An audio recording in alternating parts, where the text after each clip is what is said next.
여러분 안녕하십니까? 대법원이 휴대전화의 요금을 매긴 근거, 즉 원가 정보를 공개하라고 판결했습니다.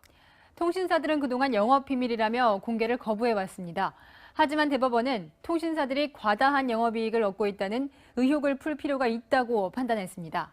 휴대전화 요금이 떨어지는 출발점이 될지 주목됩니다. 첫 소식 김유빈 기자입니다.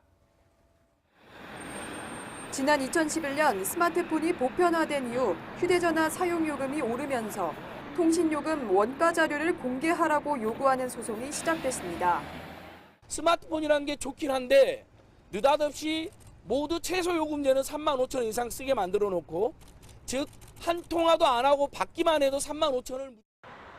이동통신사 세 곳은 법정에서 영업 비밀이기 때문에 공개할 수 없다고 맞섰습니다. 하지만 1, 2심 법원은 모두 정보 공개를 통해 통신 3사의 독과점적 지배구조와 국민적 불신을 해소할 수 있다며 원가를 공개하라고 판결했습니다. 대법원은 오늘 이 판결을 확정했습니다. 이번 판결로 통신사의 요금 원가 산정을 위한 사업 비용과 손익계산서, 영업 통계 등이 공개됩니다. 인건비와 접대비 등의 세부 항목은 영업 비밀로 인정돼 공개 대상에서 제외됐습니다. 국민의 알 권리를 보장하고 국가 감독권 행사의 적절성을 확보하려는 취지의 판결입니다. 이번 판결로 2005년부터 2011년 5월까지의 2세대와 3세대 통신요금 원가 자료 일부가 공개됩니다. 소송이 제기된 이후에 도입된 LTE 서비스 이용요금에 대한 자료는 공개 대상에서 제외됩니다. 채널A 뉴스 김유빈입니다. 오늘 대법원의 결정에 대해 업계와 소비자들의 반응은 엇갈렸습니다. 먼저 이동통신사들은 원가 정보를 공개하면 민간기업의 영업비밀이 보호받지 못하게 된다고 우려합니다. 치열한 경쟁을 벌이는 민간기업에 공기업이 독점하는 서비스와 같은 잣대를 들이대선 안 된다는 겁니다. 박수유 기자입니다. SK텔레콤과 KT, LG유플러스는 법원의 판단을 존중한다면서도 심각한 부작용을 걱정하고 있습니다. 유리알처럼 민간기업의 영업장부를 낱낱이 공개하는 것은 세계적으로도 드문 일이라는 겁니다.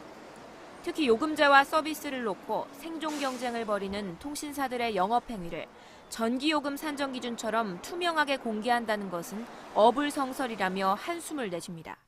저희 사기업이니까 저희가 뭐 영업상 비밀 같은 건 좀 보호가 돼야 되는데 그런 건 일부러 또 오픈해야 되니까 조금 아쉽다는 말. 이번 판결로 시민단체들이 주목하는 것은 원가 보상률. 사업 비용과 투자 보수의 합으로 영업 수익을 나눈 원가 보상률이 100%를 넘어서면 통신사는 요금을 내려야 한다고 주장합니다. 하지만 통신사들은 대규모 투자가 발생한 태동기에 발생한 손실을 만회하기 위해선 원가 보상률이 100%에 달해도 한동안 요금을 유지해야 한다는 입장입니다. 서비스 성격이 많이 들어가는 네트워크성 상품의 경우에 객관적으로 원가 산정이 쉽지 않다. 과기정통부는 판결문을 받는 대로 절차에 따라 통신사들의 자료를 공개하기로 했습니다. 채널A 뉴스 박수유입니다. 반면 시민들은 늦었지만 환영한다는 반응입니다.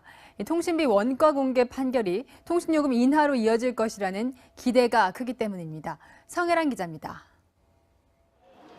이동통신사들이 휴대전화 통신요금을 밀실에서 산정해 폭리를 취하고 있다는 의혹은 꾸준히 제기돼 왔습니다. 소비자들이 어떻게 지금 요금을 납부되는 그런 것도 잘 알지 못하고 거의 한 20% 거의 넘은 것도 같은데요. 통신비 실정이 지나치게 부풀려진 것 같고. 지난해 통계청이 발표한 가구당 월 평균 통신비 지출액은 14만 3천 원으로 소비자들은 가계에 지나치게 부담이라고 말합니다. 시민들은 원가 공개 판결로 통신요금이 인하될 것으로 기대하고 있습니다. 원가가 공개되면 당연히 인하 안 할 수가 없죠. 정당한 가격인지 그런 것도 알 수 있지 않을까요? 대법원이 오늘 정보 공개를 결정한 원가 자료는 2005년부터 2011년까지여서 2011년 이후 개통된 LTE 요금제의 원가 자료도 공개를 요구하는 소송이 이어질 전망입니다. LTE망을 깔고 나가지고 통신비가 더 올랐잖아요.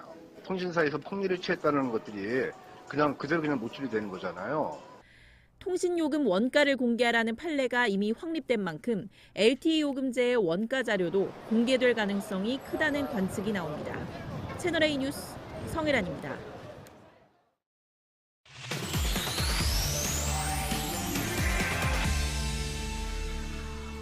네, 이동통신사의 원가 자료 공개, 요금 인하로 이어질지가 가장 관심인 것 같은데요.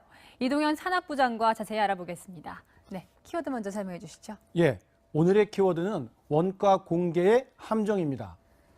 원가 공개가 소비자 이익을 위한 만병통치약처럼 보이지만 어떤 문제점이 숨어 있는지 하나하나 짚어보겠습니다. 네, 먼저 단도직입적으로 이 통신비 원가가 공개되면 요금이 내려갈까요? 네, 가장 관심 있는 부분인데요. 소송을 낸 쪽이나 이용자 상당수는 원가가 공개되면 요금이 내려갈 것이다, 이렇게 기대했을 겁니다. 하지만 결론적으로 말씀을 드리면 이럴 가능성은 상당히 낮아 보입니다. 이번 판결에 따라 이동통신사의 원가 자료가 공개되더라도 요금이 내려갈 가능성이 크지 않습니다. 우선 이번 공개 대상은 현재 대다수가 사용하는 LTE망이 아니라 사용자가 거의 없는 2G, 3G망이기 때문입니다. 이동통신사들은 요금 인하는 어떤 경우에도 있을 수 없다고 강경한 목소리를 내고 있습니다. 또 한 가지, 내년 3월이면 5G망이 상용화될 가능성이 큰데요. 이때가 되면 요금 체계가 지금과는 완전히 재편되기 때문에 1년도 남지 않은 지금 이 시점에 요금 인하, 이런 것들은 현실적으로 기대하기가 어렵습니다. 하지만 일부 소비자 단체를 중심으로 통신 요금을 내려야 한다는 요구가 더 거세질 전망이기 때문에 이동통신사에서는 요금 인하를 제외한 소비자들에게 별도의 혜택을 주는 방안을 내놓을 가능성은 상당히 있어 보입니다. 네, 대법원이 이런 현실을 모르지 않을 텐데 이번 판결을 내린 주요 원인이 무엇일까요? 예, 한마디로 국민의 알 권리를 강조한 판결이었습니다. 이 다수 국민이 이용하고 있기 때문에 이동통신망은 공공재의 성격이 강하다.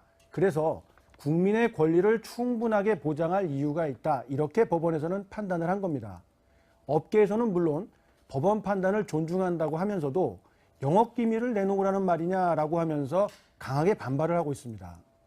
어떤 기업이든 경쟁회사보다 원가를 줄여서 경쟁력을 갖추고 그렇게 해서 이익을 극대화하는 게 기업의 목표인데 그런 핵심 기밀을 다 내놓으라는 것이냐, 이런 반발인 거죠. 이렇게 되면 자칫 한국 산업계의 장점이 고스란히 세계에 노출돼 국제 경쟁력에서도 크게 불리하게 작용할 수밖에 없다는 이런 불안감들도 업계 전반에 퍼져 있습니다. 네, 기업에겐 불리하지만 그래도 소비자에게는 투명한 공개 정보가 이익일 것 같은데 왜 원가 정보 공개의 함정입니까?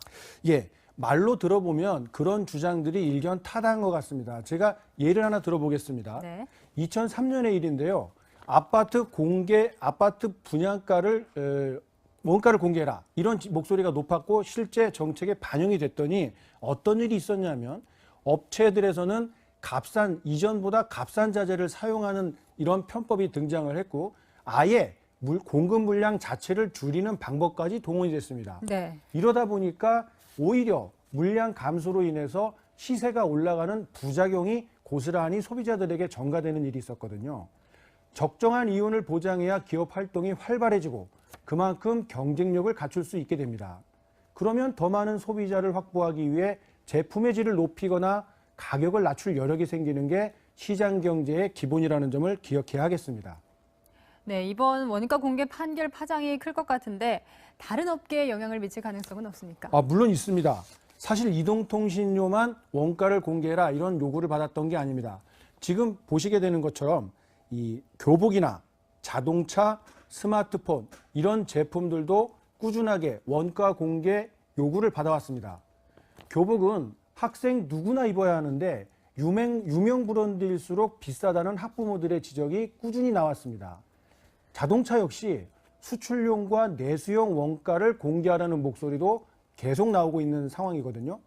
최근에는 100만 원을 넘는 스마트폰이 1, 2년 사이에 새로 등장하다 보니까 이동통신 요금보다 오히려 이 고가의 스마트폰이 가게에 더 부담이 되는 것 아니냐, 이런 우려의 목소리들도 끊이지 않았는데요. 이번 판결의 논리라면 이런 제품들에도 원가를 공개하라, 이런 소송이 제기될 수 있기 때문에 이 산업계 전반이 촉각을 곤두세우고 있는 상황입니다. 네, 여기까지 듣겠습니다. 이동영 산업부장이었습니다. 지금부터는 한반도의 안보 운명과 관련된 소식입니다. 정의용 청와대 국가안보실장이 백악관을 방문했습니다. 마침 아베 일본 총리의 안보참모도 백악관을 찾았죠. 한미일 3국 정상의 전략가들이 얼굴을 맞대는 삼각공조에 시동을 걸었습니다. 박용 특파원이 보도합니다. 볼턴 보좌관을 옆자리에 앉힌 트럼프 대통령이 북한과 직접 접촉 사실을 공개하며 북미 정상회담 개최를 공식화했습니다. We've been in touch with North Korea. We'll be meeting with them sometime in May or early June. 이틀 뒤 정의용 국가안보실장이 워싱턴의 모습을 드러냈습니다. 대북 강경파인 볼턴 보좌관과 신뢰를 쌓고 핫라인을 구축하기 위한 행보로 보입니다. 정 실장과 볼턴 보좌관의 만남은 11일로 예정됐으나 백악관의 시리아 사태 회의로 하루 연기됐습니다. 공교롭게도 이날 야치 쇼타로 일본 국가안보국장도 백악관을 방문했습니다. 17일 플로리다 마라라고에서 열리는 미일 정상회담 실무 조율을 위한 것입니다. 볼턴 취임 이후 한미일 3국 외교 사령탑이 처음으로 한자리에 모인 셈입니다. 남북과 북미 정상회담을 앞두고 청와대와 백악관 안보사령탑의 신뢰 구축과 공조가 더 중요해질 것으로 보입니다. 뉴욕에서 채널A 뉴스 박용입니다. 이제 앞으로 3개월입니다. 남북한과 주변 4대 강국이 릴레이 정상 외교전을 시작합니다. 이 3개월 동안 한반도 비핵화라는 운명적인 과제를 우리가 풀 수 있을지가 결정될 수 있습니다. 최지원 기자가 보도합니다. 문재인 대통령의 북한 비핵화 정상회담 외교가 본격화됩니다.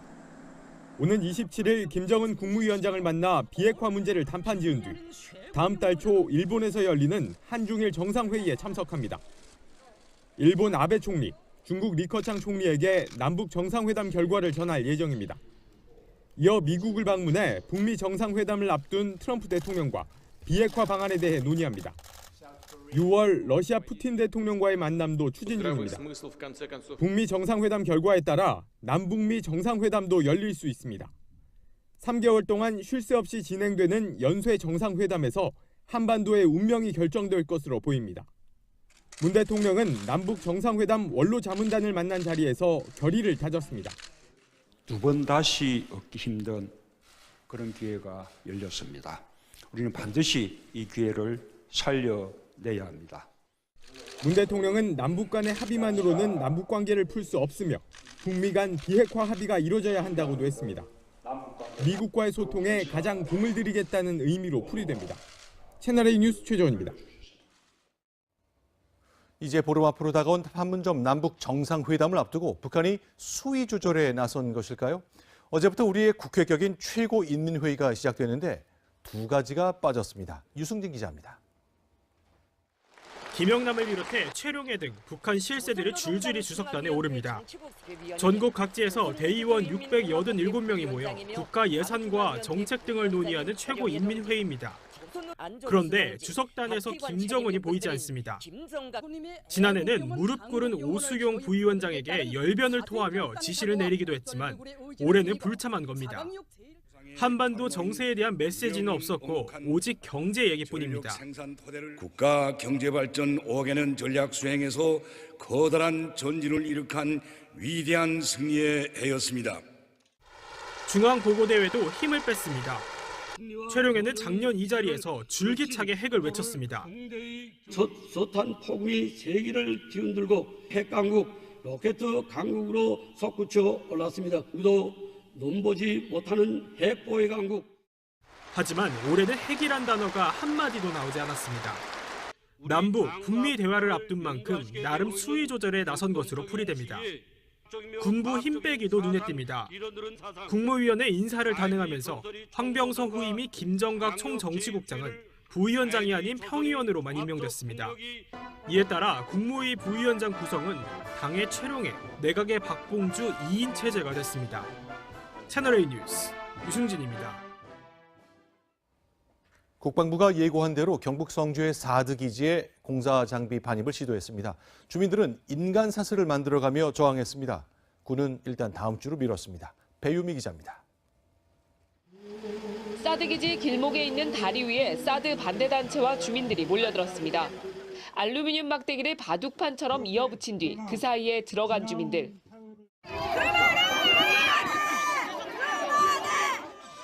그물까지 펼쳐놓고 격렬하게 항의하는 주민들을 끌어내는 과정에서 주민 3명이 다쳤습니다.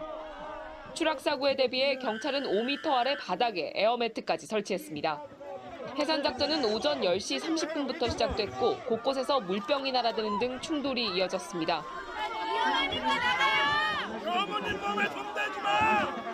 그러나 국방부와 주민들이 일단 해산하기로 합의하면서 오후 2시쯤 농성이 끝났습니다. 국방부와 주민 대표들이 협의함에 따라 이곳에 배치됐던 3천여 명의 경찰 병력이 일제히 철수하고 있습니다. 이번 주에는 더 이상 장비 반입을 시도하지 않고 다음 주 월요일에 양측이 협상을 이어가기로 했습니다. 대신 오늘은 기지 안에 있는 포크레인과 지게차를 빼낼 트레일러 등 차량 15대만 들어갔습니다. 쓸데없는 장비 빼주는 거와 장비를 막아낸 것에 대해서 우리는 오늘 투쟁이 가열차고 승리로 이끌도록 생각합니다. 국방부는 당초 사드 기지 내부의 지붕 방수와 조리실 공사를 위해 공사 자재를 반입할 계획이었습니다. 채널A 뉴스 배유입니다. 북미 정상회담을 앞두고 미국에서는 북한이 그동안 억류해온 한국계 미국인 3명을 석방할지 주목하고 있습니다. 가족들이 나섰습니다. 이상현 기자입니다. 한국계 미국인 토니 김 씨가 북한에 억류된 지 이달로 1년이 됐습니다. North Korea detained a U.S. citizen on Saturday morning. This information confirmed to CNN by a diplomat at the Swedish embassy.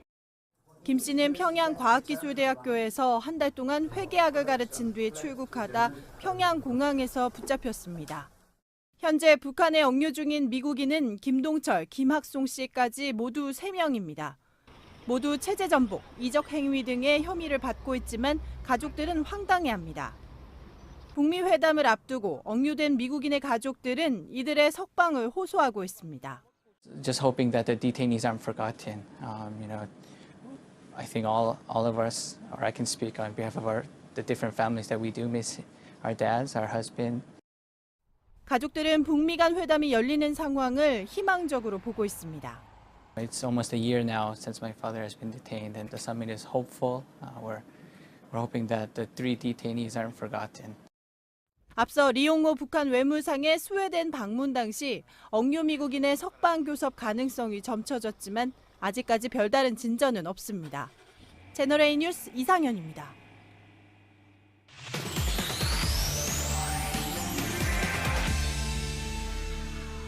네, 지금부터는 긴박하게 돌아가는 한반도 상황 분석하겠습니다. 하태원 국제부장 나와 있습니다. 안녕하세요.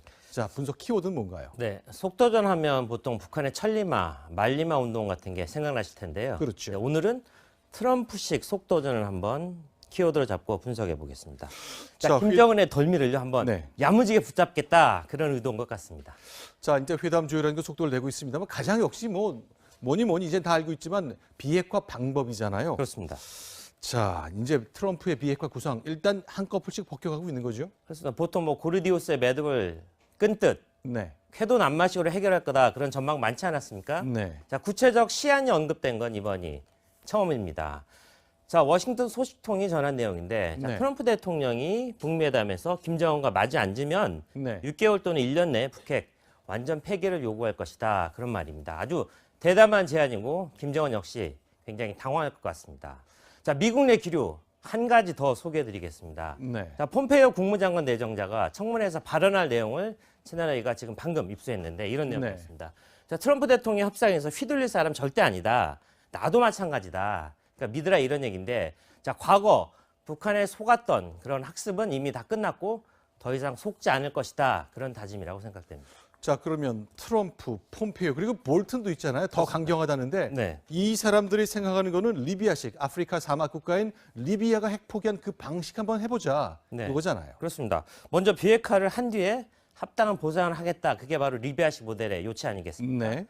자, 이 리비아식 모델은 협상의 신속성에서도 어떤 평가를 받았습니다. 자, 실제로 핵 포기 선언을 한 게 2013년 12월이고요. IAEA 그러니까 국제 원자력 기구가 사찰을 하고 마지막으로 완전히 핵이 폐기됐다 이렇게 선언하기까지 1년 10개월밖에 안 걸렸습니다. 채 2년이 걸리지 않았고 그렇습니다. 이렇게 장비를 뜯어내서 핵 장비를 뜯어낸 것이 불과 1년도 안 걸렸군요. 네, 그렇지만 트럼프는 리비아식 모델도 성에 안 차는 겁니다. 자, 2배속 이상으로 돌려서 북핵 문제 끝장내겠다 이런 얘기입니다. 일단 미국은 굉장히 빨리 하고 싶고 강하게 나올 겁니다. 그러나 이제 역시 김정은의 생각인데 하태원 부장 보시기에 어떻습니까? 북한 응할 것 같지 않은데요. 네, 북한과 중국의 생각, 네. 지난달 있었던 북중 정상회담에서 상당히 그 모습이 드러났습니다. 자, 이런 얘기였죠. 한국과 미국이 선의의 노력으로 응해준다면 네. 단계적, 동시적으로 조치를 취하겠다 이런 얘기인데, 자, 트럼프 대통령의 속내는 뭡니까? 속도전하겠다 이런 네. 얘기 아니겠습니까? 자, 북한은 수십 년간 우려먹었던 살라미 전술을 펼치겠다 이런 얘기입니다. 자, 얇게 썰어먹는 이탈리아 소세지처럼 단계별로 세분화해서 몸값을 한번 톡톡히 챙기겠다 이런 얘기입니다. 자, 이거 하나 아주 조금 포기할 때 보상해주고 하나 조금 포기할 때 보상해주고 이거 과연 합의가 될지 모르겠네요. 자, 그렇다면 문재인 대통령 우리가 길잡이 역할 한다 그랬거든요. 네. 또 중매를 놓겠다 그랬습니다. 네. 우리 정부는 어떤 겁니까? 일단 만나기 싫다는 미국과 북한을 네. 협상장까지 끌어오는 데는 성공을 한 게 사실입니다. 네. 하지만 양측이 각자 고집을 펴기 시작하면서 자칫 난처해 줄 수도 있는 그런 처지가 됐는데, 자, 보름 뒤에 정상회담 해야 하는데 비핵화 의제에 대한 진전 기미는 보이지 않고 있습니다. 자, 오늘 정상회담 원로 자문단 오찬 때 문재인 대통령 발언 직접 들어보겠습니다.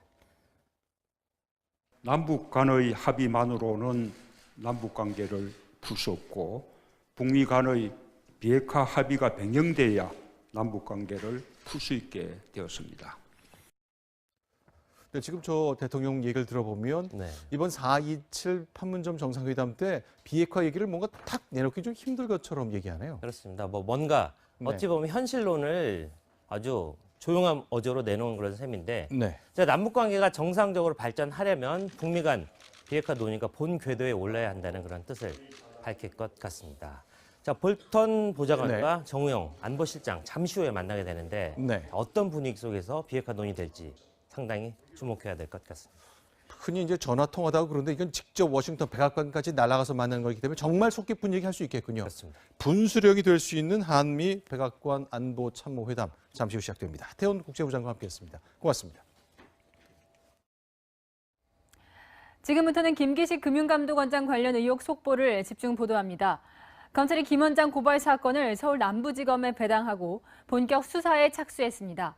김 원장이 활동했던 경제 관련 시민단체인 참여연대는 그간의 침묵을 깨고 오늘 처음으로 비판적인 입장 표명을 했는데요. 하지만 김 원장의 거취에 대한 입장은 사실관계 파악이 우선이라며 나중으로 미뤘습니다. 강경석 기자입니다. 검찰이 김기식 금융감독원장의 해외 출장 뇌물수수 의혹에 대한 수사에 본격 착수했습니다. 지난 10일 자유한국당과 바른미래당 그리고 한 시민단체가 김 원장을 고발한 데 따른 겁니다.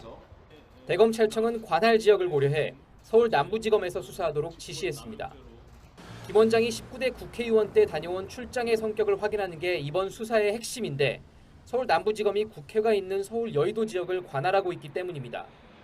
서울 남부지검은 사건을 기업금융범죄전담부에 배당하고 법과 원칙에 따라 엄정하게 수사하겠다고 밝혔습니다. 외유나 로비성은 아니고 가까운 뒤에도 어떤 특혜나 대가 없이 원칙에 따라서 처리했고. 김 원장이 정책위원장으로 활동했던 시민단체 참여연대는 관련 의혹이 제기된 이후 일주일간의 침묵을 깨고 오늘 처음으로 입장을 발표했습니다. 참여연대는 비판받아 마땅한 부적절한 행위가 있었다며 누구보다 공직 윤리를 강조하며 제도 개선을 촉구했던 당사자였기에 매우 실망스럽다고 밝혔습니다.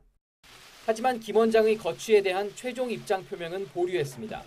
채널A 뉴스 강경석입니다. 김기식 금감원장이 설립한 더미래 연구소가 국회 연구 용역을 여러 건 받아 일감 몰아주기 의혹이 제기됐습니다. 김 원장의 해외 출장에 동행해 논란이 됐던 인턴 출신 비서는 대부분의 연구에 참여했습니다. 김도형 기자입니다. 김기식 금융감독원장이 소장으로 있던 더미래연구소. 김기식 원장이 국회 정무위원이었던 지난 2015년부터 올 초까지 4건의 정책 연구를 국회로부터 따냈습니다. 연구 용역을 맡긴 국회 상임위 간사는 공교롭게 더미래연구소 소속이던 민주당 의원들이었습니다. 더미래연구소는 연구비로 모두 3,600만 원을 받았습니다. 각기 다른 상임위에서 전문성 없는 백화점식 수주를 했다는 비판이 나옵니다. 국회 상임위 일감 몰아주기, 용역 갑질을 했다는 겁니다. 1등 일감 몰아주기 기관이 더미래연구소였습니다. 김 원장과 함께 해외 출장을 갔던 인턴 출신 김모 비서는 3건의 연구에 김기식 의원 시절 보좌관이었던 홍일표 청와대 선임행정관도 연구원 자격으로 2차례 참여했습니다. 일부 보고서는 표절 의혹도 제기됐습니다. 김기식 원장은 의원 시절 일감 몰아주기에 대해 강하게 비판해왔습니다. 14건 중에서 10건을 지금 금융연구원의 수의계약 형태로 몰아주고 있는데 오해의 소지나 논란의 여지가 있다고 저는 생각합니다. 자유한국당과 바른미래당은 진상규명을 위해 국정조사를 추진하겠다고 나섰습니다. 채널A 뉴스 김도형입니다. 더불어민주당은 오늘도 김기식 원장을 감쌌습니다. 하지만 내부 이야기를 들어보면 곤란한 기색 보입니다. 이동훈 기자입니다. 민주당은 피감기관 지원으로 해외 출장을 가는 건 관행이었다며 김기식 금융감독원장을 또 감쌌습니다. 파악된 야당 의원들의 피감기관 해외 출장이나 비서진 대동 또 정치자금 기부 등의 사례는 차고 넘칩니다. 하지만 선거를 앞두고 부정적인 여론이 확산되자 당 내부 분위기는 심상치 않습니다. 한 민주당 의원은 스스로 결단할 때가 됐다고 말했습니다. 친문인사인 정청래 전 의원은 유구무원이라며 애둘러 비판했고 보좌관을 대동한다는 것은 국회의원들로서는 그 상상할 수 없는 거고요. 피감기관에서 간다. 이건 대부분 국회의원들이 다 안 가요. 노무현 정부 첫 홍보수석인 원조 친노 이해성 전 수석은 노 전 대통령이었다면 김 원장을 해임했을 것이라고 일침을 가했습니다. 다른 사람들한테 적용했던 잣대 그대로 스스로를 한번 지켜보신 뒤에 거치 문제를 결정을 하시면 좋겠는데. 김현권 민주당 의원은 부끄러운 일이다라는 글을 SNS에 올렸다 논란이 되자 삭제했습니다. 당 안팎에서 우려의 목소리가 커지고 있지만 청와대가 꼼짝도 하지 않으면서 민주당 지도부는 진퇴양난에 빠졌습니다. 채널A 뉴스 이동훈입니다.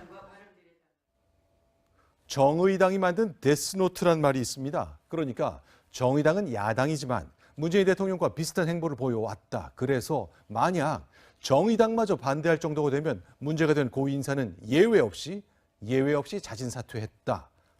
이런 정의당이 김기식 원장에게 자진 사퇴를 촉구했습니다. 강지혜 기자입니다.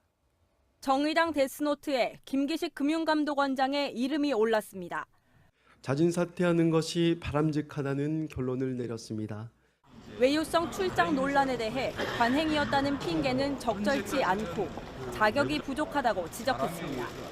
청와대는 임종석 대통령 비서실장 명의로 중앙선관위에 질의서를 보내며 맞섰습니다. 임기 말 후원금 기부와 피감기관 지원 출장의 적법성을 따져보겠다는 겁니다. 자신의 업무를 이행하지 못할 정도로 도덕성이 훼손되었거나 일반적인 국회의원의 평균적 도덕 감각을 밑돌고 있는지는 의문입니다. 문재인 정부에서 자진 사퇴한 고위직 인사 6명 가운데 4명이 금요일에 물러나 이름 붙여진 금요일의 법칙이 김 원장에게도 적용될지 주목됩니다. 채널A 뉴스 강지혜입니다. 네, 지금 보신 것처럼 청와대는 중앙선거위원회에 김기식 원장의 처신을 어떻게 평가할지 유권 해석을 요청했습니다. 그런데 이 가운데 일부 문제는 선관위가 이미 2년 전에 김기식 당시 의원에게 직접 답을 주었던 사안입니다. 김민지 기자입니다. 긴급 기자회견을 자청한 김성태 자유한국당 원내대표가 문건을 들어보입니다. 자, 이 공문은 2016년 3월 당시 국회의원이던 김기식 원장 질의에 대한 중앙선관위의 답변입니다. 김 원장은 더미래연구소에 정치자금으로 추가 회비를 내거나 일시 후원을 하는데 금액 제한이 있는지를 물었습니다. 이에 대해 선관위는 종전의 범위 안에서 내는 건 무방하다면서도 그 범위를 벗어나면 공직선거법 위반이라며 위법 소지를 알렸습니다. 김 원장은 더미래연구소 출범 이후 후원금으로 매달 20만 원씩 꼬박꼬박 내왔습니다. 선관위의 판단에 따르면 20만 원 이상의 후원은 안 된다는 겁니다. 하지만 김 원장은 선관위의 답변에도 2달 뒤 정치자금 5천만 원을 더미래연구소로 입금했습니다. 월 후원금 20만 원에 250배, 무려 20년치를 한꺼번에 낸 겁니다.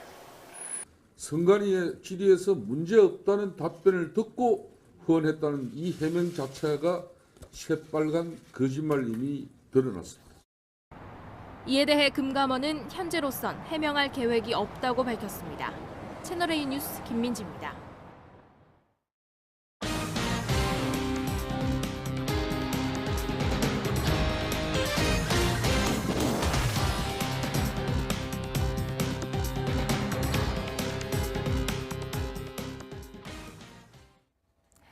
제주에서 열기구가 착륙하다 돌풍에 휩쓸려 뒤집히는 사고가 발생했습니다. 조종사 1명이 숨지고 탑승객 12명이 다쳤습니다. 배영진 기자입니다. 열기구 풍선이 커다란 나무에 걸려 있습니다. 주인 잃은 신발만 열기구 바구니 옆에 남겨졌습니다. 오늘 오전 제주 서귀포시 남원읍에서 열기구가 착륙하다 돌풍에 휩쓸려 추락하는 사고가 발생했습니다. 이 과정에서 열기구 조종사 55살 김모 씨가 숨지고 탑승객 12명은 다쳐 인근 병원에서 치료를 받고 있습니다. 열기구는 강한 바람에 150m 정도를 끌려가며 지상과 여러 번 충돌했고 나무에 걸려 겨우 멈췄습니다. 충격이 크다 보니까 붙들고 있던 게 다 뜯기면서 떨어질 때쯤 피높이 정도인데도 되게 충격이 크더라고요. 탑승객 일부는 열기구 바구니에서 튕겨 나가기도 했습니다. 조종사 김 씨는 탑승자들이 탈출할 때까지 조종관을 잡고 있다 머리 등을 크게 다쳐 숨진 것으로 파악됐습니다. 열기구는 제주시 와산리에서 이륙해 30분간 운항하며 사고 지점 부근 착륙장으로 향하던 중이었습니다. 갑자기 바람 불면서 이러고 다시 넘어갔다니까요. 아니 착륙하다가 아예 그냥 이쪽으로 바람이 넘어갔다니까요. 사고가 난 열기구는 밧줄로 고정돼 고도를 높였다 내려오는 고정식과는 달리 자유비행이 가능했습니다. 국내에선 처음 허가를 받은 자유비행식 열기구였습니다.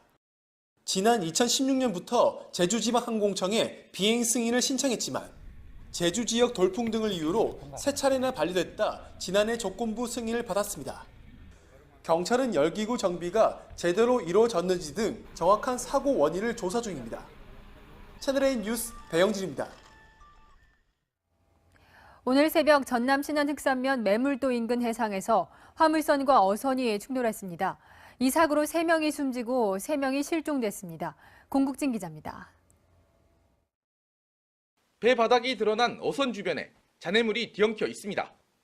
선체 수색에 나선 해경 잠수대원들은 애를 먹습니다.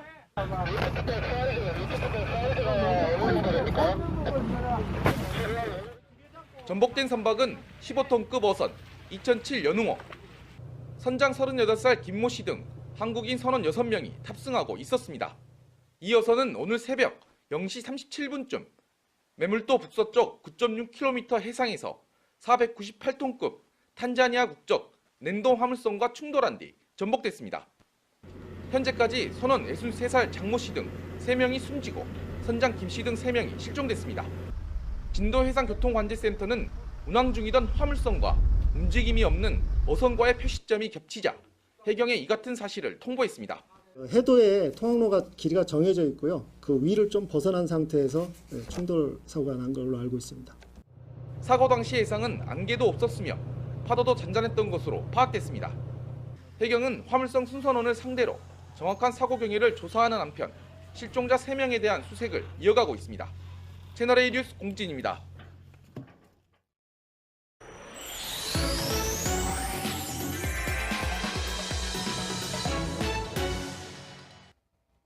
오늘 뉴스터치는 20대 청년들이 가담한 보이스피싱 이야기로 시작합니다. 20대 여성이 보낸 이 SNS 메시지입니다. 이 영상을 보냈다는 글이 보이는데요. 이 영상을 재생해 보겠습니다.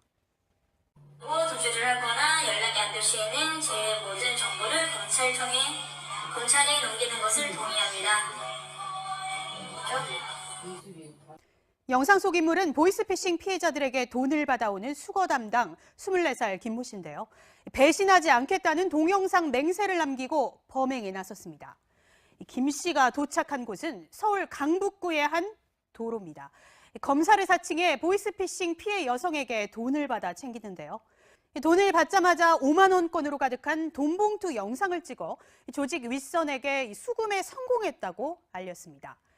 경찰은 이 김 씨 등 조직원 8명을 검거했는데요.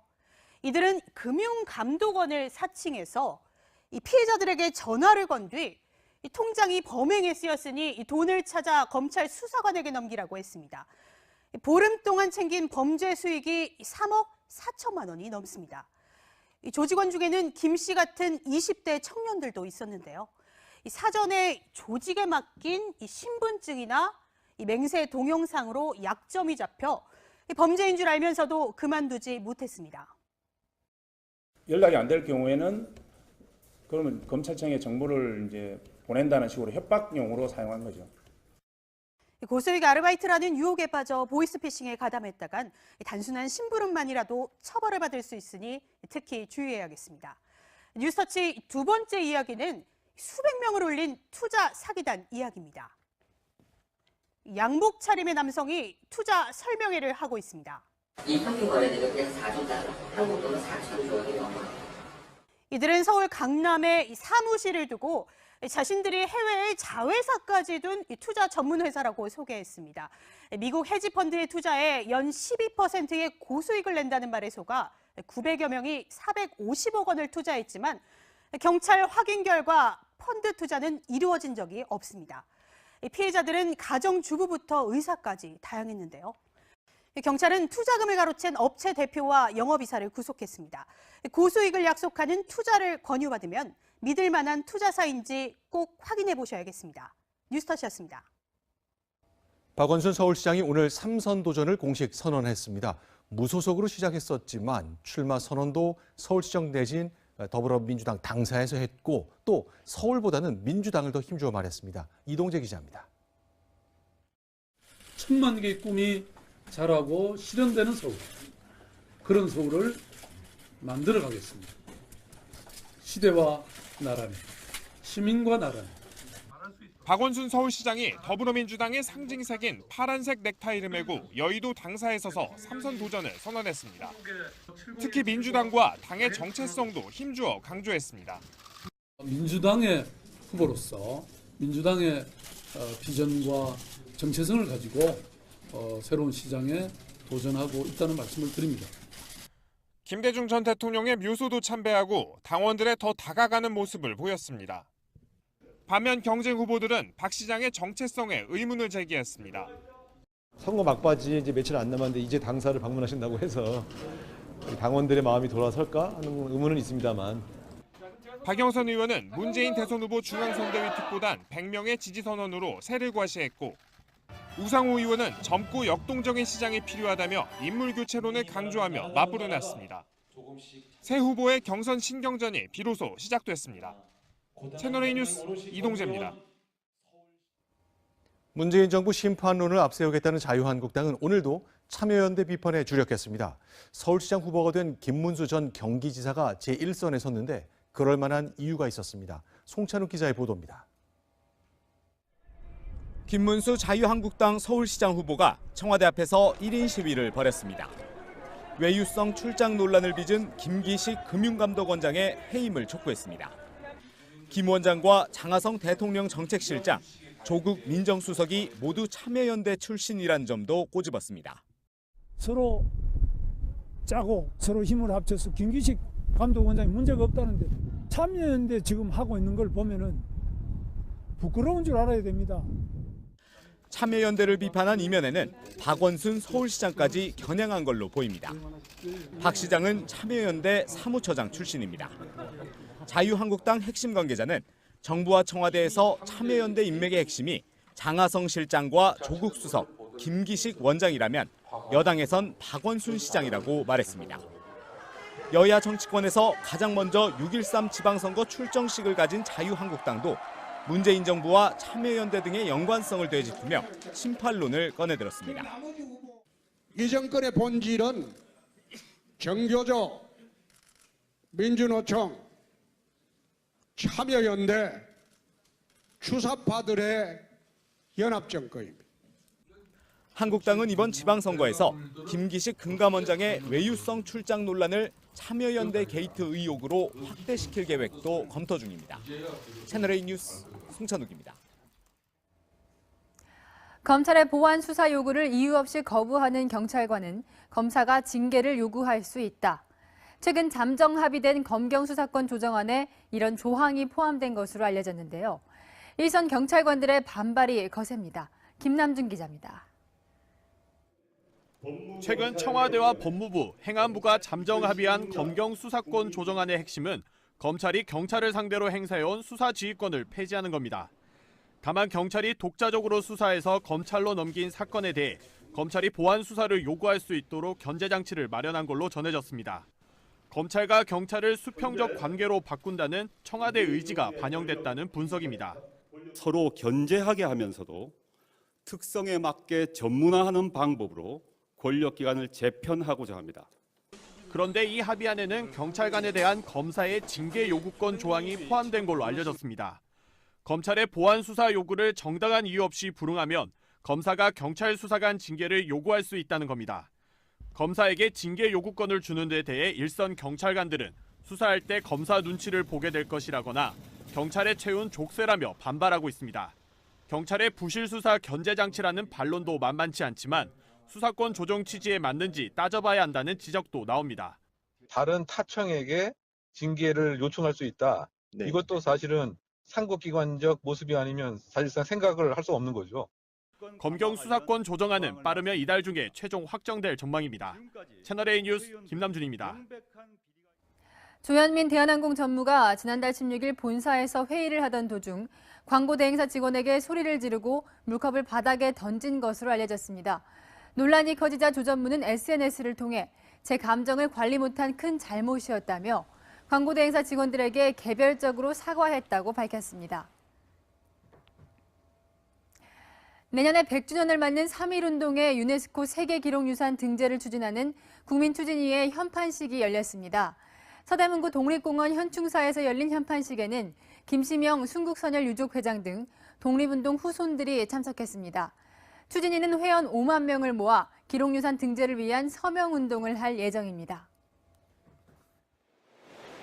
바람이 다소 강하긴 했지만 모처럼 불청객 없이 완연한 봄날이었습니다. 이렇게 좋은 봄 날씨를 맞아서 이곳 청계광장에도 야시장이 열렸는데요. 내일도 강한 봄바람에만 잘 대비하신다면 따뜻한 봄 날씨 누리실 수 있겠습니다. 내일도 맑은 하늘 보이겠지만 오후부터는 차차 흐려집니다. 제주와 전남 해안은 밤부터 비가 올 텐데요. 밤사이 비가 확대돼 토요일엔 전국에 비가 오고요. 특히 남부와 제주에 돌풍과 벼락을 동반한 요란한 비가 예상됩니다. 내일도 예년 이맘때 봄 날씨입니다. 서울이 18도, 광주 19도 예상하고 있고요. 아침 저녁으로는 부쩍 싸늘한 만큼 큰 일교차만 잘 대비하시면 되겠습니다. 영동과 일부 충북, 영남에는 건조특보가 발효 중입니다. 여기에 바람도 강해서 불이 나기 쉬운 조건이니까요. 주변 점검 계속 잘해주셔야겠습니다. 토요일엔 비가 오며 반짝 쌀쌀해집니다. 일요일부터는 다시 기온이 오름세 보이면서 온화해질 전망입니다. 내일도 미세먼지 걱정 없이 대기질을 청정하겠습니다. 토요일에는 비가 오니까요. 밀린 빨래는 모두 내일 해보시면 어떨까요? 지금까지 채널A 뉴스 남혜정입니다. 청년에게 꿈과 희망을 채널A가 함께합니다. 시청해주셔서 감사합니다. 피노키 정도인데도 되게 충격이 크더라고요. 탑승객 일부는 열기구 바구니에서 튕겨 나가기도 했습니다. 조종사 김 씨는 탑승자들이 탈출할 때까지 조종관을 잡고 있다 머리 등을 크게 다쳐 숨진 것으로 파악됐습니다. 열기구는 제주시 와상리에서 이륙해 30분간 운항하며 사고 지점 부근 착륙장으로 향하던 중이었습니다. 갑자기 바람 불면서 이러고 다시 넘어갔다니까요. 아니 착륙하다가 아예 그냥 이쪽 바람이 넘어갔다니까요. 사고가 난 열기구는 밧줄로 고정돼 고도를 높였다 내려오는 고정식과는 달리 자유비행이 가능했습니다. 국내에선 처음 허가를 받은 자유비행식 열기구였습니다. 지난 2016년부터 제주지방항공청에 비행 승인을 신청했지만 제주 지역 돌풍 등을 이유로 3차례나 반려됐다 지난해 조건부 승인을 받았습니다. 경찰은 열기구 정비가 제대로 이루어졌는지 등 정확한 사고 원인을 조사 중입니다. 채널A 뉴스 배영진입니다. 오늘 새벽 전남 신안 흑산면 매물도 인근 해상에서 화물선과 어선이 충돌했습니다. 이 사고로 3명이 숨지고 3명이 실종됐습니다. 공국진 기자입니다. 배 바닥이 드러난 어선 주변에 잔해물이 뒤엉켜 있습니다. 선체 수색에 나선 해경 잠수대원들은 애를 먹습니다.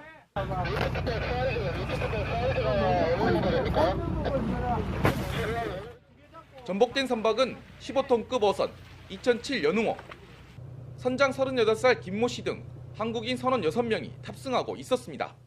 이 어선은 오늘 새벽 0시 37분쯤 매물도 북서쪽 9.6km 해상에서 498톤급 탄자니아 국적 랜덤 화물선과 충돌한 뒤 전복됐습니다. 현재까지 선원 63살 장모 씨 등 3명이 숨지고 선장 김 씨 등 3명이 실종됐습니다. 진도해상교통관제센터는 운항 중이던 화물선과 움직임이 없는 어선과의 표시점이 겹치자 해경에 이 같은 사실을 통보했습니다. 해도에 통항로가 길이가 정해져 있고요. 그 위를 좀 벗어난 상태에서 충돌 사고가 난 걸로 알고 있습니다. 사고 당시 해상은 안개도 없었으며 파도도 잔잔했던 것으로 파악됐습니다. 해경은 화물선 순선원을 상대로 정확한 사고 경위를 조사하는 한편 실종자 3명에 대한 수색을 이어가고 있습니다. 채널A 뉴스 공진입니다.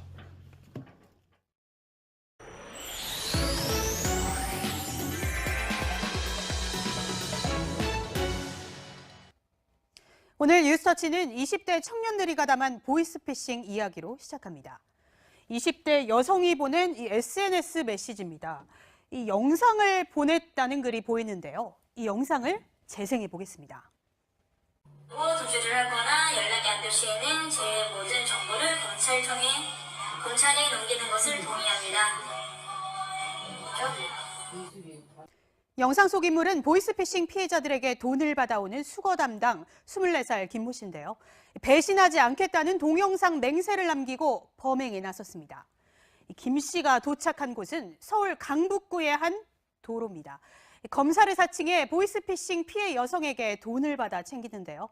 돈을 받자마자 5만 원권으로 가득한 돈봉투 영상을 찍어 조직 윗선에게 수금에 성공했다고 알렸습니다. 경찰은 이 김 씨 등 조직원 8명을 검거했는데요. 이들은 금융감독원을 사칭해서 이 피해자들에게 전화를 건 뒤 이 통장이 범행에 쓰였으니 이 돈을 찾아 검찰 수사관에게 넘기라고 했습니다. 보름 동안 챙긴 범죄 수익이 3억 4천만 원이 넘습니다. 이 조직원 중에는 김 씨 같은 20대 청년들도 있었는데요. 이 사전에 조직에 맡긴 이 신분증이나 이 맹세 동영상으로 약점이 잡혀 범죄인 줄 알면서도 그만두지 못했습니다. 연락이 안 될 경우에는 그러면 검찰청에 정보를 이제 보낸다는 식으로 협박용으로 사용한 거죠. 고수익 아르바이트라는 유혹에 빠져 보이스피싱에 가담했다간 단순한 심부름만이라도 처벌을 받을 수 있으니 특히 주의해야겠습니다. 뉴스터치 두 번째 이야기는 수백 명을 올린 투자 사기단 이야기입니다. 양복 차림의 남성이 투자 설명회를 하고 있습니다. 이 평균 거래대로 그냥 4조 달러, 한국 돈은 4천조 원이 넘어요. 이들은 서울 강남에 사무실을 두고 자신들이 해외에 자회사까지 둔 투자 전문 회사라고 소개했습니다. 미국 헤지펀드에 투자해 연 12%의 고수익을 낸다는 말에 속아 900여 명이 450억 원을 투자했지만 경찰 확인 결과 펀드 투자는 이루어진 적이 없습니다. 피해자들은 가정주부부터 의사까지 다양했는데요. 경찰은 투자금을 가로챈 업체 대표와 영업이사를 구속했습니다.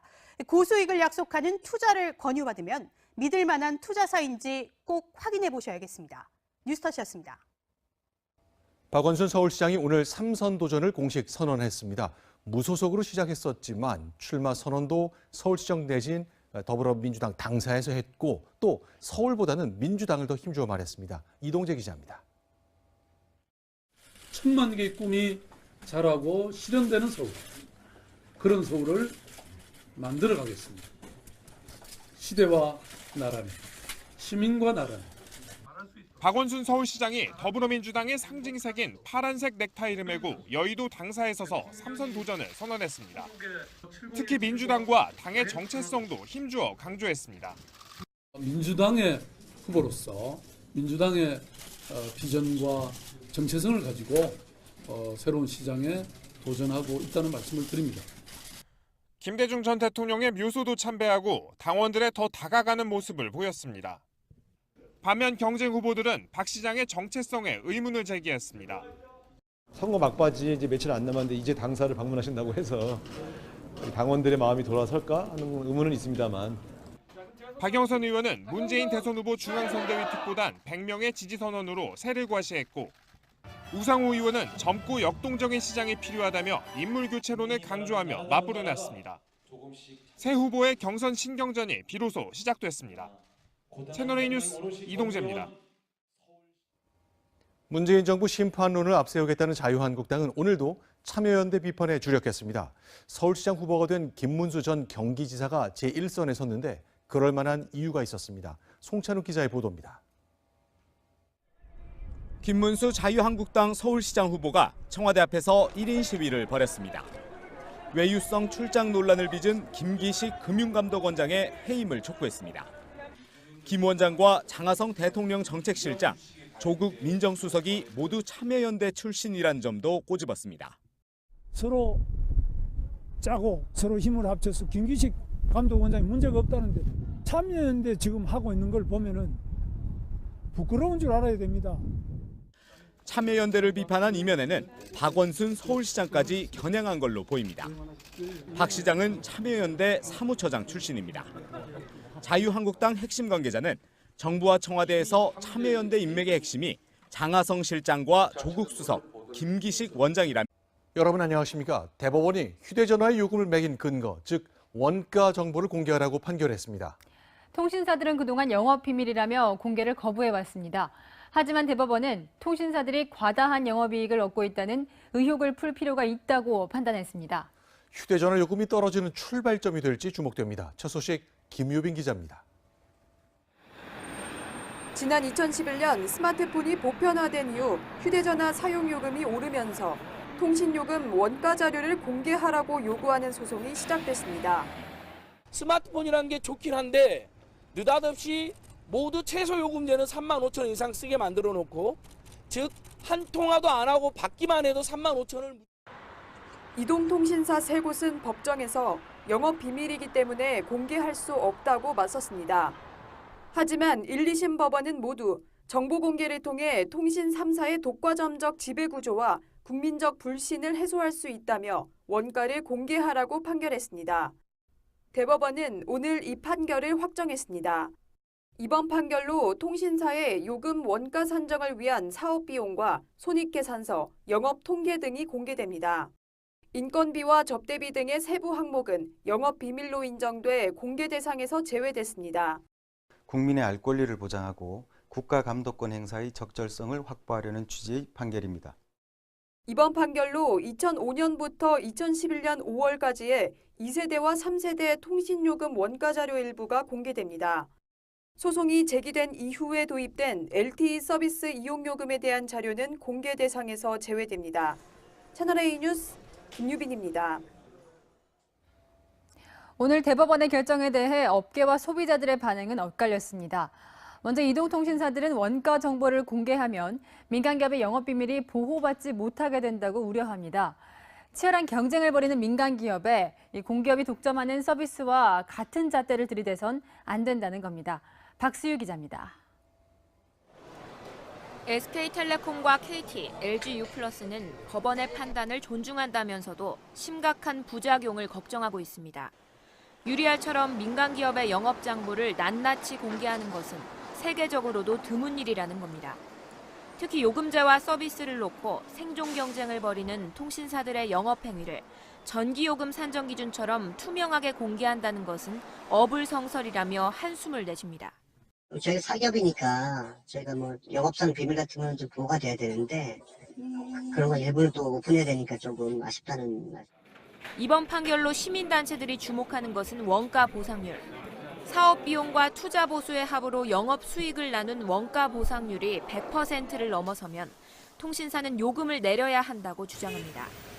하지만 통신사들은 대규모 투자가 발생한 태동기에 발생한 손실을 만회하기 위해선 원가 보상률이 100%에 달해도 한동안 요금을 유지해야 한다는 입장입니다. 서비스 성격이 많이 들어가는 네트워크성 상품의 경우에 객관적으로 원가 산정이 쉽지 않다. 과기정통부는 판결문을 받는 대로 절차에 따라 통신사들의 자료를 공개하기로 했습니다.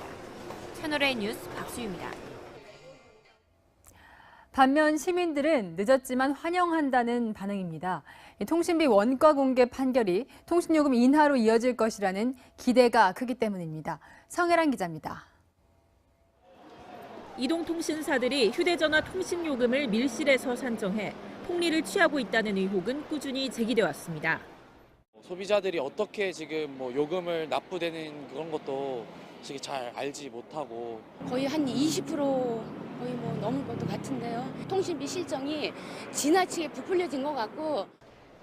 지난해 통계청이 발표한 가구당 월 평균 통신비 지출액은 14만 3천 원으로 소비자들은 가계에 지나치게 부담이라고 말합니다. 시민들은 원가 공개 판결로 통신요금이 인하될 것으로 기대하고 있습니다. 원가가 공개되면 당연히 인하 안 할 수가 없죠. 정당한 가격인지 그런 것도 알 수 있지 않을까요?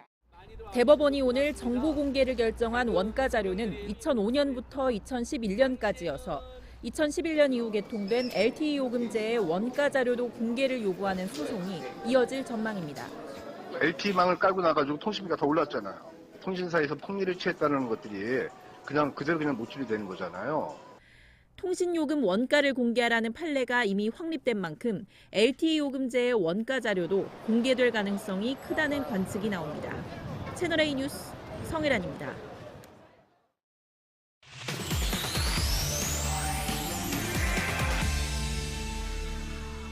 네, 이동통신사의 원가 자료 공개, 요금 인하로 이어질지가 가장 관심인 것 같은데요.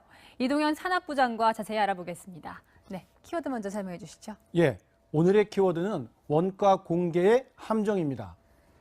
원가 공개가 소비자 이익을 위한 만병통치약처럼 보이지만 어떤 문제점이 숨어 있는지 하나하나 짚어보겠습니다. 네, 먼저 단도직입적으로 이 통신비 원가가 공개되면 요금이 내려갈까요? 네, 가장 관심 있는 부분인데요. 소송을 낸 쪽이나 이용자 상당수는 원가가 공개되면 요금이 내려갈 것이다, 이렇게 기대했을 겁니다. 하지만 결론적으로 말씀을 드리면 이럴 가능성은 상당히 낮아 보입니다. 이번 판결에 따라 이동통신사의 원가 자료가 공개되더라도 요금이 내려갈 가능성이 크지 않습니다. 우선 이번 공개 대상은 현재 대다수가 사용하는 LTE망이 아니라 사용자가 거의 없는 2G, 3G망이기 때문입니다. 이동통신사들은 요금 인하는 어떤 경우에도 있을 수 없다고 강경한 목소리를 내고 있습니다. 또 한 가지, 내년 3월이면 5G망이 상용화될 가능성이 큰데요. 이때가 되면 요금 체계가 지금과는 완전히 재편되기 때문에 1년도 남지 않은 지금 이 시점에 요금 인하, 이런 것들은 현실적으로 기대하기가 어렵습니다. 하지만 일부 소비자 단체를 중심으로 통신 요금을 내려야 한다는 요구가 더 거세질 전망이기 때문에 이동통신사에서는 요금 인하를 제외한 소비자들에게 별도의 혜택을 주는 방안을 내놓을 가능성은 상당히 있어 보입니다. 네, 대법원이 이런 현실을 모르지 않을 텐데 이번 판결을 내린 주요 원인이 무엇일까요? 예, 한마디로 국민의 알 권리를 강조한 판결이었습니다. 이 다수 국민이 이용하고 있기 때문에 이동통신망은 공공재 성격이 강하다. 그래서 국민의 권리를 충분하게 보장할 이유가 있다. 이렇게 법원에서는 판단을 한 겁니다. 업계에서는 물론 법원 판단을 존중한다고 하면서도 영업기밀을 내놓으라는 말이냐라고 하면서 강하게 반발을 하고 있습니다.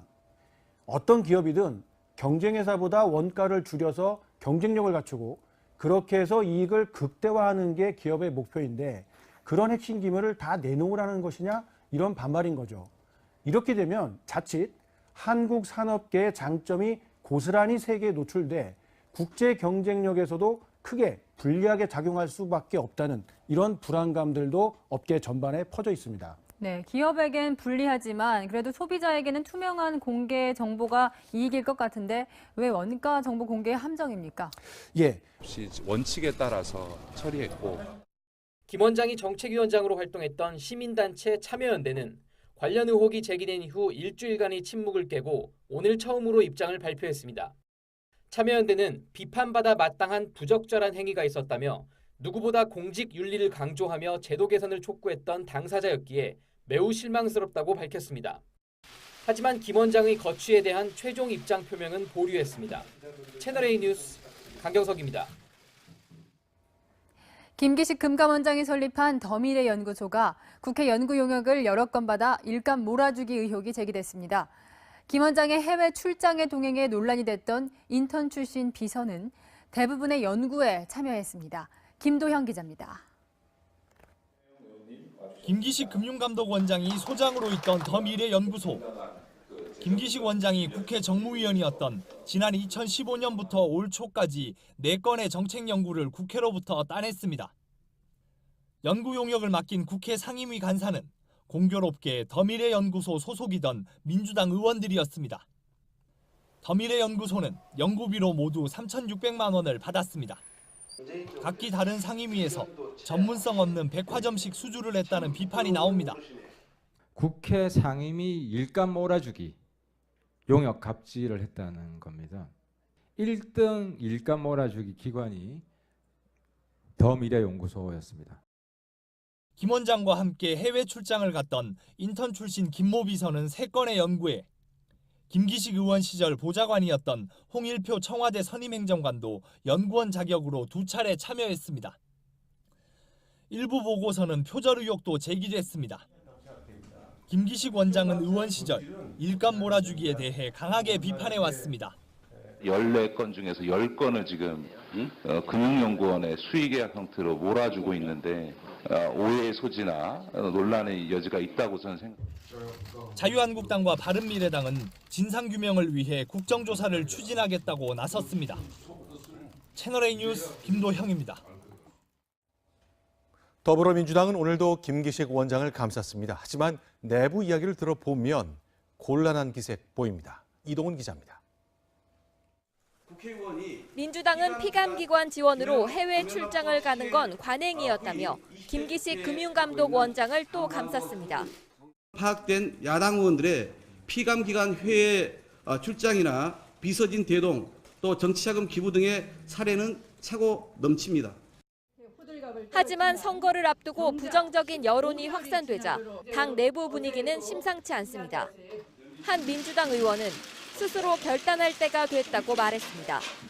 친문 인사인 정청래 전 의원은 유구무원이라며 애둘러 비판했고 보좌관을 대동한다는 것은 국회의원들로서는 그 상상할 수 없는 거고요. 피감기관에서 간다. 이건 대부분 국회의원들이 다 안 가요. 노무현 정부 첫 홍보수석인 원조 친노 이해성 전 수석은 노 전 대통령이었다면 김 원장을 해임했을 것이라고 일침을 가했습니다. 다른 사람들한테 적용했던 잣대 그대로 스스로를 한번 지켜보신 뒤에 거치 문제를 결정을 하시면 좋겠는데. 김현권 민주당 의원은 부끄러운 일이다라는 글을 SNS에 올렸다 논란이 되자 삭제했습니다. 당 안팎에서 우려의 목소리가 커지고 있지만 청와대가 꼼짝도 하지 않으면서 민주당 지도부는 진퇴양난에 빠졌습니다. 채널A 뉴스 이동훈입니다. 정의당이 만든 데스노트란 말이 있습니다. 그러니까 정의당은 야당이지만 문재인 대통령과 비슷한 행보를 보여왔다. 그래서 만약 정의당마저 반대할 정도가 되면 문제가 된 고위 인사는 예외 없이 자진 사퇴했다. 이런 정의당이 김기식 원장에게 자진 사퇴를 촉구했습니다. 강지혜 기자입니다. 정의당 데스노트에 김기식 금융감독원장의 이름이 올랐습니다. 자진 사퇴하는 것이 바람직하다는 결론을 내렸습니다. 외유성 출장 논란에 대해 관행이었다는 핑계는 적절치 않고 자격이 부족하다고 지적했습니다. 청와대는 임종석 대통령 비서실장 명의로 중앙선관위에 질의서를 보내며 맞섰습니다. 임기 말 후원금 기부와 피감기관 지원 출장의 적법성을 따져보겠다는 겁니다. 자신의 업무를 이행하지 못할 정도로 도덕성이 훼손되었거나 일반적인 국회의원의 평균적 도덕 감각을 밑돌고 있는지는 의문입니다. 문재인 정부에서 자진 사퇴한 고위직 인사 6명 가운데 4명이 금요일에 물러나 이름 붙여진 금요일의 법칙이 김 원장에게도 적용될지 주목됩니다. 채널A 뉴스 강지혜입니다. 네, 지금 보신 것처럼 청와대는 중앙선거위원회에 김기식 원장의 처신을 어떻게 평가할지 유권 해석을 요청했습니다. 그런데 이 가운데 일부 문제는 선관위가 이미 2년 전에 김기식 당시 의원에게 직접 답을 주었던 사안입니다. 김민지 기자입니다. 긴급 기자회견을 자청한 김성태 자유한국당 원내대표가 문건을 들어보입니다. 자, 이 공문은 2016년 3월 당시 국회의원이던 김기식 원장 질의에 대한 중앙선관위의 답변입니다. 김 원장은 더미래연구소에 정치자금으로 추가 회비를 내거나 일시 후원을 하는데 금액 제한이 있는지를 물었습니다. 이에 대해 선관위는 종전의 범위 안에서 내는 건 무방하다면서도 그 범위를 벗어나면 공직선거법 위반이라며 위법 소지를 알렸습니다. 김 원장은 더미래연구소 출범 이후 후원금으로 매달 20만 원씩 꼬박꼬박 내왔습니다. 선관위의 판단에 따르면 20만 원 이상의 후원은 안 된다는 겁니다. 하지만 김 원장은 선관위의 답변에도 2달 뒤 정치자금 5천만 원을 더미래연구소로 입금했습니다. 월 후원금 20만 원에 250배, 무려 20년치를 한꺼번에 낸 겁니다. 선관위의 질의에서 문제없다는 답변을 듣고 후원했다는 이 해명 자체가 새빨간 거짓말임이 드러났습니다. 이에 대해 금감원은 현재로선 해명할 계획이 없다고 밝혔습니다. 채널A 뉴스 김민지입니다.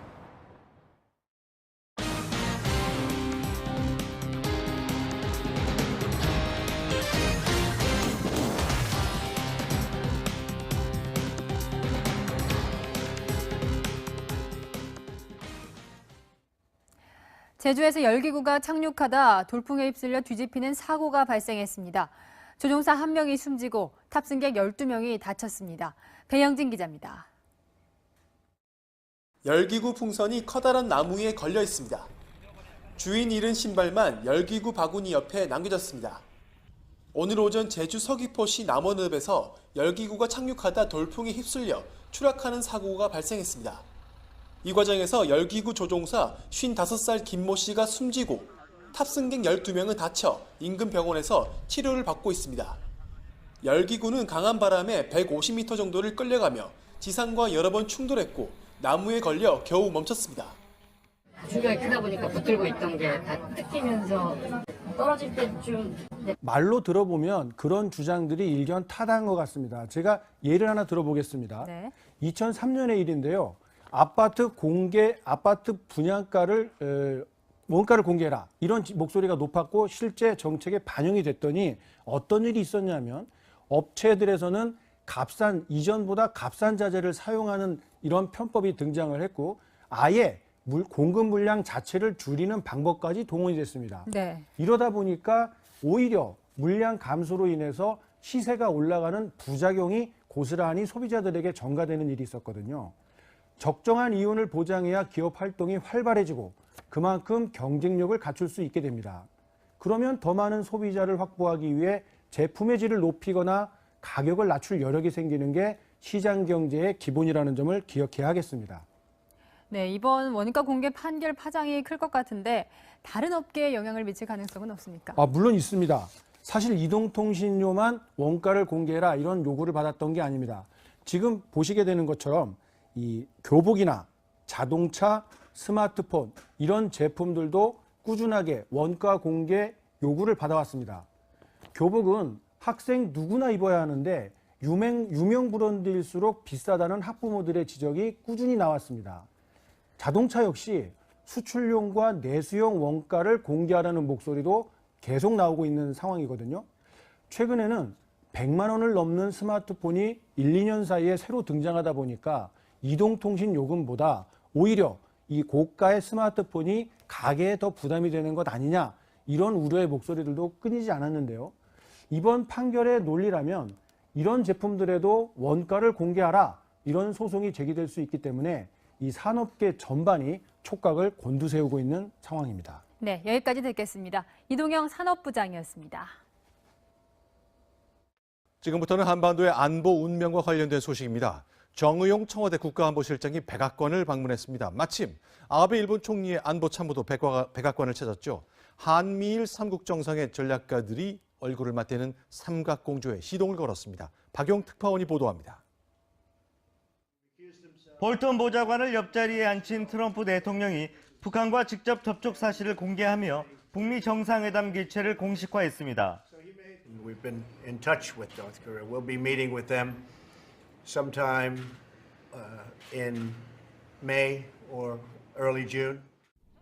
이틀 뒤 정의용 국가안보실장이 워싱턴의 모습을 드러냈습니다.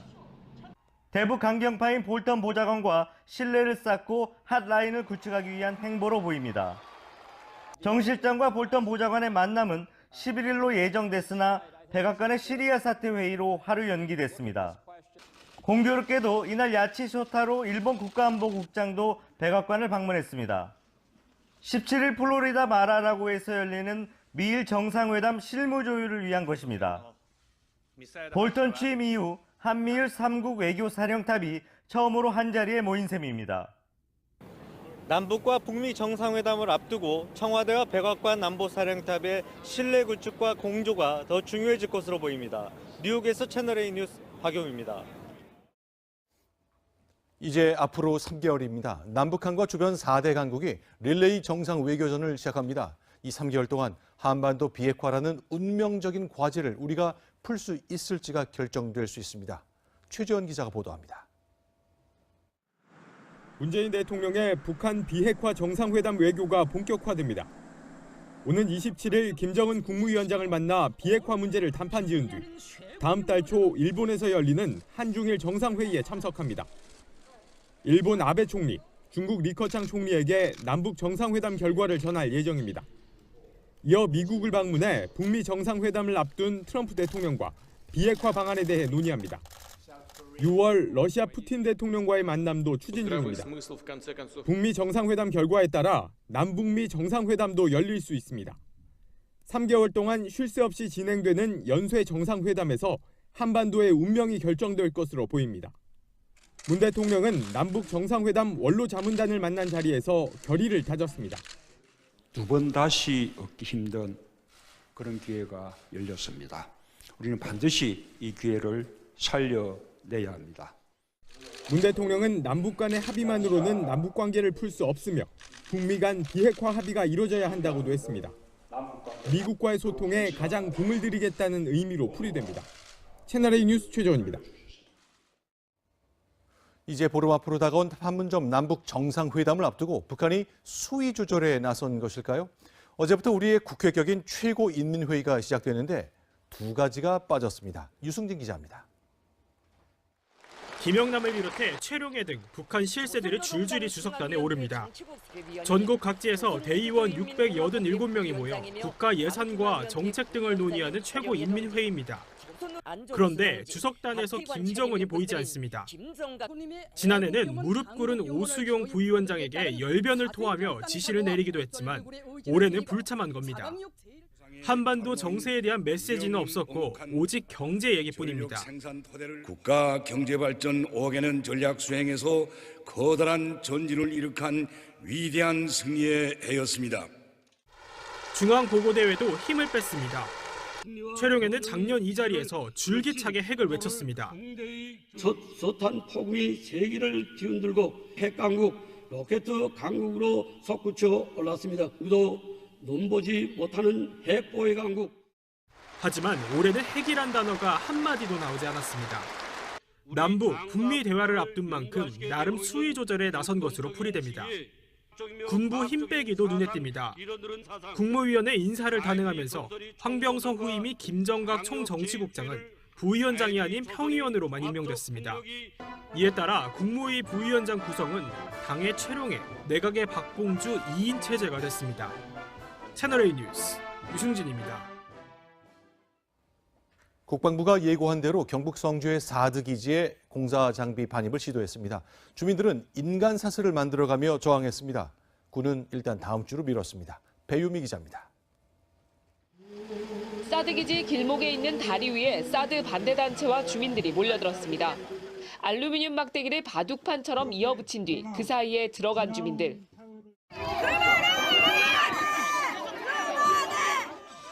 그물까지 펼쳐놓고 격렬하게 항의하는 주민들을 끌어내는 과정에서 주민 3명이 다쳤습니다. 추락 사고에 대비해 경찰은 5m 아래 바닥에 에어매트까지 설치했습니다. 해산 작전은 오전 10시 30분부터 시작됐고 곳곳에서 물병이 날아드는 등 충돌이 이어졌습니다.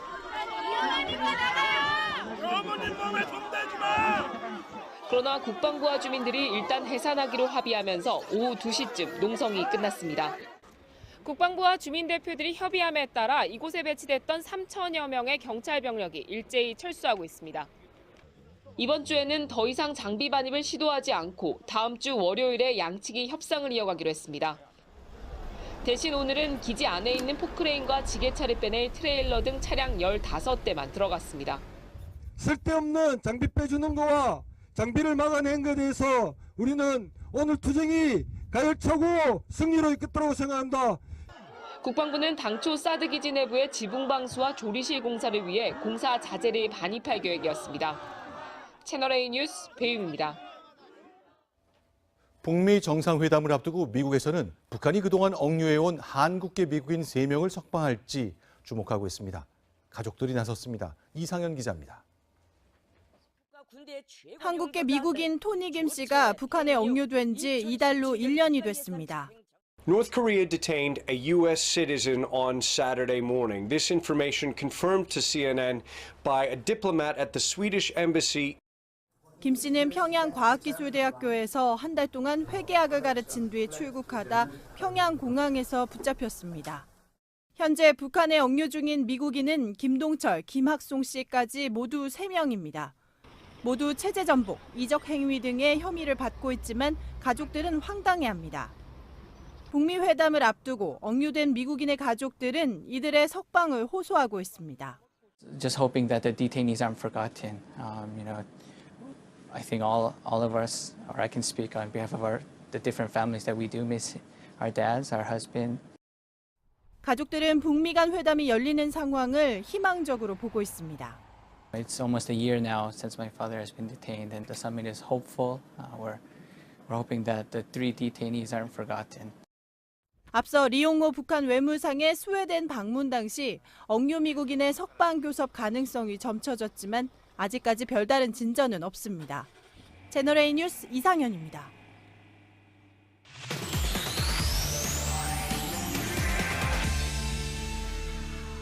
네, 지금부터는 긴박하게 돌아가는 한반도 상황 분석하겠습니다. 하태원 국제부장 나와 있습니다. 안녕하세요. 자, 분석 키워드는 뭔가요? 네, 속도전 하면 보통 북한의 천리마, 말리마 운동 같은 게 생각나실 텐데요. 그렇죠. 네, 오늘은 트럼프식 속도전을 한번 키워드로 잡고 분석해 보겠습니다. 자, 김정은의 덜미를 한번 야무지게 붙잡겠다, 그런 의도인 것 같습니다. 자, 이제 회담 조율하는 게 속도를 내고 있습니다만 가장 역시 뭐니 이제 다 알고 있지만 비핵화 방법이잖아요. 그렇습니다. 자, 이제 트럼프의 비핵화 구상 일단 한꺼풀씩 폭격하고 있는 거죠? 그렇습니다. 보통 고르디우스의 매듭을 끈듯 쾌도 난마식으로 해결할 거다, 그런 전망 많지 않았습니까? 네. 자, 구체적 시한이 언급된 건 이번이 처음입니다.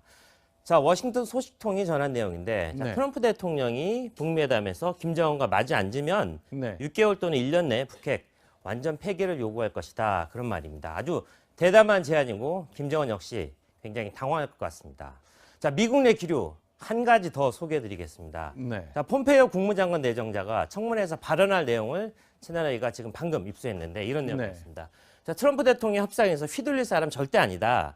나도 마찬가지다. 그러니까 믿으라, 이런 얘기인데, 자, 과거 북한에 속았던 그런 학습은 이미 다 끝났고 더 이상 속지 않을 것이다, 그런 다짐이라고 생각됩니다.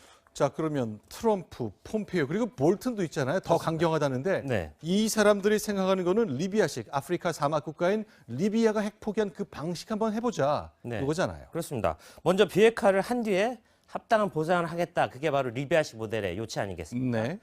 자, 이 리비아식 모델은 협상의 신속성에서도 어떤 평가를 받았습니다. 자, 실제로 핵 포기 선언을 한 게 2013년 12월이고요. IAEA, 그러니까 국제 원자력 기구가 사찰을 하고 마지막으로 완전히 핵이 폐기됐다, 이렇게 선언하기까지 1년 10개월밖에 안 걸렸습니다. 채 2년이 걸리지 않았고 그렇습니다. 이렇게 장비를 뜯어내서 핵 장비를 뜯어낸 것이 불과 1년도 안 걸렸군요. 네, 그렇지만 트럼프는 리비아식 모델도 성이 안 차는 겁니다. 자, 2배속 이상으로 돌려서 북핵 문제 끝장내겠다 이런 얘기입니다.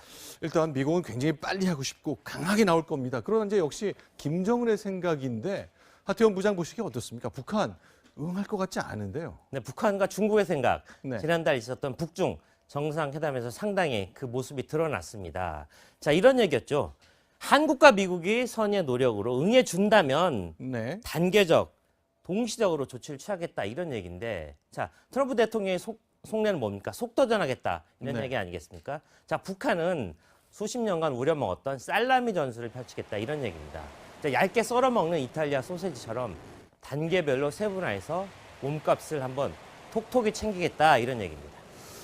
자, 이거 하나 아주 조금 포기할 때 보상해주고 하나 조금 포기할 때 보상해주고 이거 과연 합의가 될지 모르겠네요. 자, 그렇다면 문재인 대통령 우리가 길잡이 역할 한다 그랬거든요. 네. 또 중매를 놓겠다 그랬습니다. 네. 우리 정부는 어떤 겁니까? 일단 만나기 싫다는 미국과 북한을 협상단까지 끌어오는 데는 성공을 한 게 사실입니다. 네. 하지만 양측이 각자 고집을 펴기 시작하면서 자칫 난처해 줄 수도 있는 그런 처지가 됐는데, 자, 보름 뒤에 정상회담 해야 하는데 비핵화 의제에 대한 진전 기미는 보이지 않고 있습니다. 자, 오늘 정상회담 원로 자문단 오찬 때 문재인 대통령 발언 직접 들어보겠습니다. 남북 간의 합의만으로는 남북 관계를 풀 수 없고 북미 간의 비핵화 합의가 변경돼야 남북 관계를 풀 수 있게 되었습니다.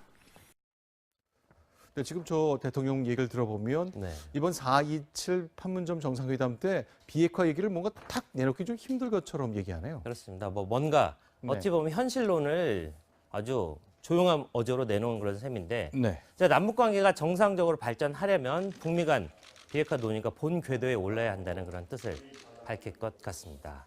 자, 볼턴 보좌관과 정우영 안보실장 잠시 후에 만나게 되는데 어떤 분위기 속에서 비핵화 논의될지 상당히 주목해야 될 것 같습니다. 흔히 이제 전화 통화다고 그런데 이건 직접 워싱턴 백악관까지 날아가서 만나는 거기 때문에 정말 속 깊은 얘기 할 수 있겠군요. 그렇습니다. 분수령이 될 수 있는 한미 백악관 안보 참모회담 잠시 후 시작됩니다. 하태원 국제부 장관과 함께했습니다. 고맙습니다. 지금부터는 김기식 금융감독원장 관련 의혹 속보를 집중 보도합니다. 검찰이 김 원장 고발 사건을 서울 남부지검에 배당하고 본격 수사에 착수했습니다. 김 원장이 활동했던 경제 관련 시민단체인 참여연대는 그간의 침묵을 깨고 오늘 처음으로 비판적인 입장 표명을 했는데요.